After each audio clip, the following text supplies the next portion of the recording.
قرآن مجید فرقان حمید کا یہ تیسرا سپارہ ہے، سورۃ آل عمران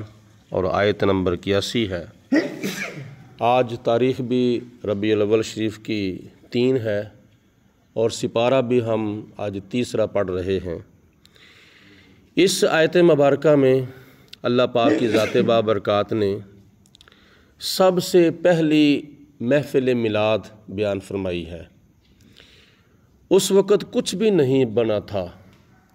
سب سے پہلے اللہ پاک کی ذات نے اپنی کائنات کا جو افتتاح کیا تھا وہ اس محفل میلاد کے ساتھ کیا تھا۔ آج بھی اگر ہم کوئی نیا کام کرنا شروع کرتے ہیں،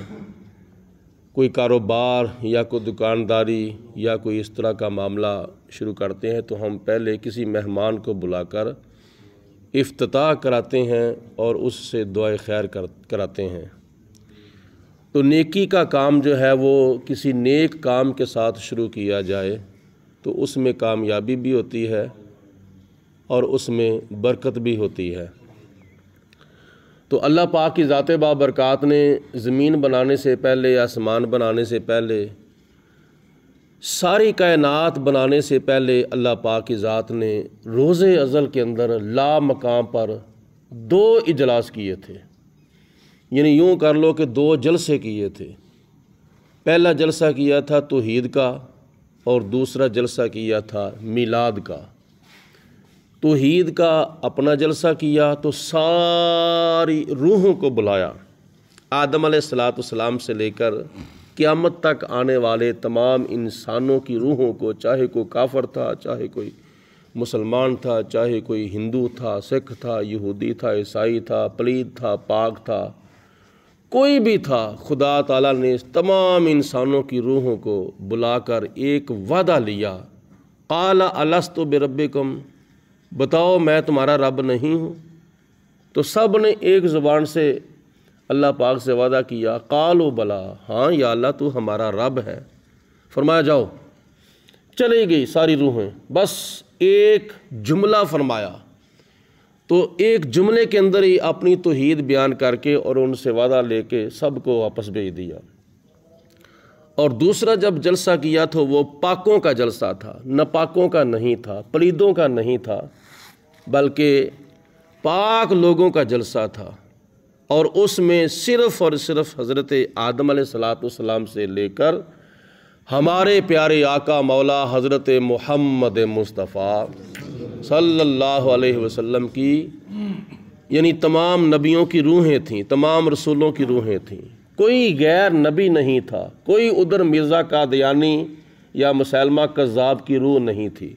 آدم علیہ السلام کی روح تھی، نوح علیہ السلام کی روح تھی، شیس علیہ السلام کی روح تھی، نوح علیہ السلام کی، ہود علیہ السلام کی، لوط علیہ السلام کی، یونس علیہ السلام کی، ایوب علیہ السلام کی، یعقوب علیہ السلام کی، یوسف علیہ السلام کی، موسیٰ علیہ السلام کی، عیسیٰ علیہ السلام کی، ابراہیم علیہ السلام کی، اسماعیل علیہ السلام کی، حضور علیہ السلام کی، تمام نبیوں کی، تمام رسولوں کی، تمام پیغمبروں کی ہی بس روحیں تھیں۔ تو اللہ پاک نے ان کو خطاب فرمایا، تو خطاب کے اندر بیان کیا فرمایا تھا؟ نبی پاک علیہ السلام کا میلاد بیان فرمایا تھا۔ یہ میری تمہاری کسی اور کی بات نہیں، یہ اللہ کا قرآن ہے، تیسرا سپارہ ہے، سورۃ آل عمران ہے اور آیت نمبر 81 ہے۔ اور حضور علیہ السلام کی میلاد کی جو محفل ہے اس کے اندر بھی کیا کیا جاتا ہے؟ حضور علیہ السلام کے آنے کا ذکر کیا جاتا ہے، حضور کے تشریف لانے کا ذکر کیا جاتا ہے، حضور علیہ السلام کی ولادت بیان کی جاتی ہے، حضور کی ولادت کے وقت جو ارحاسات، یعنی جن کو دوسرے لفظوں میں معجزات کہا جاتا ہے، وہ بیان کیے جاتے ہیں۔ نبی پاک علیہ السلام کی بچپن بیان کی جاتی ہے، حضور کی جوانی بیان کی جاتی ہے، حضور کا بڑھاپا بیان کیا جاتا ہے، نبی پاک علیہ السلام کے خصائل، فضائل، حضور علیہ السلام کی خصوصیات، نبی پاک علیہ السلام کے معجزات بیان کیے جاتے ہیں۔ یہی محفل میلاد ہے۔ اگر اس کا نام محفل میلاد ہے تو یہ سامنے شیشہ ہمارے سامنے ہے، دیکھ لیں۔ اگر کوئی دیکھنے کے باوجود بھی پوچھے کہ کہاں لکھی ہوئی ہے، حضور کا میلاد کہاں لکھا ہوا ہے، تو پھر کیا کہا جا سکتا ہے؟ ہٹ درمی کا، ضد بازی کا کوئی علاج نہیں ہے۔ میں نے آپ لوگوں سے ایک وعدہ کیا ہے کہ ربیع الاول شریف کا جو مہینہ ہے نا، اس مہینے کے جو 30 دن ہیں، 30 دنوں میں سے ہر دن ایک سپارے کی ایک آیت پڑھی جائے گی، اور نبی پاک علیہ الصلوۃ والسلام کی سیرت، حضور علیہ الصلوۃ والسلام کی صورت، نبی پاک علیہ الصلوۃ والسلام کا اخلاق، پیار، حضور کا میلاد اور نبی پاک علیہ الصلوۃ والسلام کی تشریف آوری کا ذکر خیر کیا جائے گا۔ ایک سپارہ، ہر روز ایک سپارے کی ایک آیت مبارکہ۔ تو اللہ تعالیٰ خیر فرمائے، ادھر سے 30 دن اگر پورے ہو جائیں گے تو ادھر سے 30 سپارے بھی پورے ہو جائیں گے۔ ان میں سے آج ایک آیت میں نے پڑھی ہے، کوئی بندہ اس کا انکار نہیں کر سکتا، کیونکہ قرآن پاک کے ایک رکوع یا ایک آیت یا ایک جملہ یا ایک حرف یا ایک نقطے کا انکار کرنا بھی کفر ہے۔ اب نقشہ میں آپ کے سامنے یوں کھینچتا ہوں کہ جو خدا تعالیٰ کی ذات نے اس میں بیان فرمایا ہے، آیت ذرا بڑی لمبی ہے، میں مختصر عرض کر رہا ہوں کہ یہ آیت مبارکہ ایسا نقشہ پیش کر رہی ہے کہ مجمع انبیاء کا ہے، خطاب رب العلا کا ہے، اور میلاد محمد مصطفیٰ کا ہے صلی اللہ علیہ وسلم۔ اب خدا تعالیٰ کی ذات بابرکات بیان کرنے والی ہے، اور 1,00,000 کئی ہزار نبی جو ہیں وہ سننے والے ہیں۔ بیان کیا جا رہا ہے اور سنا جا رہا ہے کیا؟ وَإِذْ أَخَذَ اللَّهُ مِيثَاقَ النَّبِيِّينَ، اللہ فرماتا ہے کہ اے میرے بندو، اس وقت کو یاد کرو جب اللہ کی ذات نے نبیوں سے پکا وعدہ لیا تھا، روز ازل میں لا مقام پر پکا وعدہ لیا تھا تمام نبیوں سے۔ اب دیکھنا یہ بھی ہے کہ نبیوں کی روحوں کو جمع کیا ہے، نبیوں کے جسموں کو نہیں ابھی جمع کیا۔ ابھی تو دنیا کے اندر وہ نبیوں کی روحیں آئی نہیں ہیں جسم کا لبادہ پہن کر، ابھی وہ روحیں ہیں۔ تو اللہ پاک نے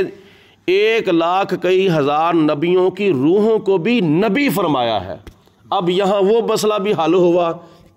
کہ جو لوگ کہتے ہیں کہ نبی کو تو 40 سال کے بعد نبوت ملتی ہے، 40 سال سے پہلے نبی کو پتہ ہی نہیں ہوتا کہ میں نبی ہوں۔ ہمارا عقیدہ جو ہے وہ اللہ کے قرآن کے مطابق، حضور کے فرمان کے مطابق یہ ہے کہ نبی نبی ہوتا ہے، چاہے عالم ارواح میں ہو، چاہے باپ کی پشت میں ہو، چاہے ماں کے پیٹ میں ہو، چاہے بچپن میں ہو، جوانی میں ہو، بڑھاپے میں ہو، قبر میں ہو، آخرت میں ہو، جہاں بھی ہو نبی نبی ہوتا ہے۔ نبی کو نبوت جو ہے وہ 40 سال کے بعد نہیں ملتی، بلکہ خدا تعالیٰ جب نبی کی روح کو پیدا کرتا ہے، اس نبی کی روح کو صفت نبوت کے ساتھ اسی وقت متصف فرما دیتا ہے۔ یہ ہے ہمارا عقیدہ۔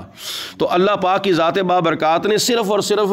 اعلان نبوت جو ہے وہ بعض نبیوں سے 40 سال کی عمر میں کروایا ہے، ورنہ خدا تعالیٰ چاہے تو بچپن میں بھی اعلان نبوت نبی سے کروا سکتا ہے۔ جیسے قرآن پاک کی